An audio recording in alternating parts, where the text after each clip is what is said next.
ஸ்ரீ குருவாயூரப்பன் திருவடிகளே சரணம். இன்னைக்கு 4வது தசகத்தோட 2வது ஸ்லோகத்தை பார்ப்போம். நாம் வார்த்தைகளை பிரித்து முதல்ல படிக்கலாம். பிரம்மச்சரிய திருடதாதிபிர்யமைஹி பிரம்மச்சரிய திருடதாதிபிர்யமைஹி ஆப்லவாதி நியமைச்ச பாவிதாஹ ஆப்லவாதிநியமைச்ச பாவிதாः குர்மஹே திருடமமீஷு காசனம் குர்மஹே திருடமமீஷு காசனம் பங்கஜாத்யமபி வா பவத்பராः பங்கஜாத்யமபி வா பவத்பராः. இப்போ நாம் இந்த ஸ்லோகத்தோட வார்த்தைகளை பிரித்து அர்த்தங்களை பார்க்கலாம்.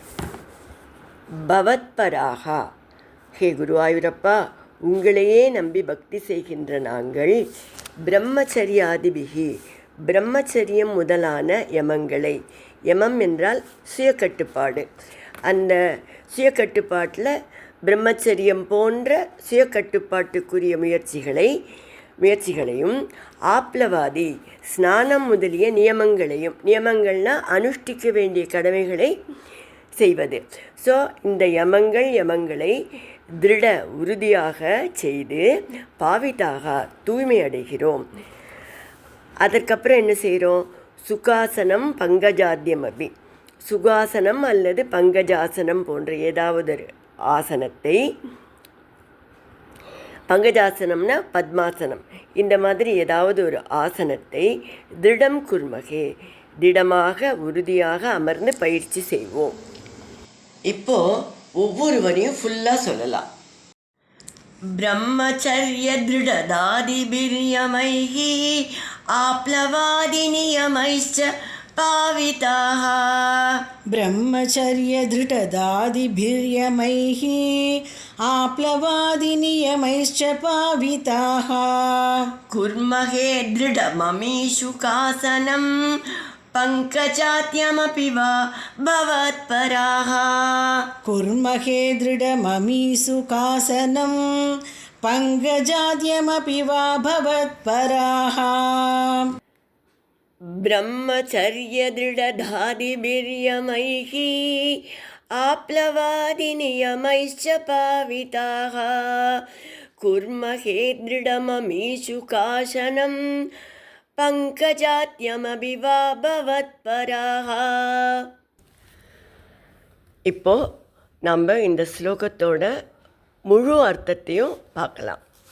2வது ஸ்லோகத்தில் அஷ்டாங்க யோகத்தின் 3 படிகள், முதல் 3 படிகள் யமம், நியமம், ஆசனம் என்பவர்களை பற்றி பட்டத்திரிகள் சொல்கிறார். முதலாவது யமம். யமம் என்றால் சுயக்கட்டுப்பாடு. இந்த சுயக்கட்டுப்பாட்டுக்கு 5 அங்கங்கள் இருக்கிறது. பிரம்மச்சரியம் முதலாவது. பிரம்மச்சரியம் என்பது சிற்றின்ப ஆசைகளில் மனத்தாலும் ஈடுபடாமல் இருப்பது. 2வது அஹிம்சை, எண்ணம் சொல் செயல்களால் யாருக்கும் துன்பம் தராமல் இருப்பது. 3வது சத்தியம், எந்த சிரமமான நிலையிலும் சத்தியத்தை விடாமல் கடைப்பிடிப்பது, சத்தியம் தவறாமல் இருப்பது. ஆஸ்தேயம் என்பது திருடாமை. அபரிக்கிரகம், எந்த பொருளையும் தனக்கு வேண்டுமென்று ஆசைப்படாமல் இருப்பது. இந்த 5 அங்கங்களையும் கடைப்பிடிக்க மிகுந்த மனக்கட்டுப்பாடு தேவை. இந்த யமங்களை கடைப்பிடித்து ஸ்நானம் முதலான நியமங்களை தவறாது செய்வோம் என்கிறார். நியமங்கள் என்றால் அவையும் 5 வகைப்படுகின்றன.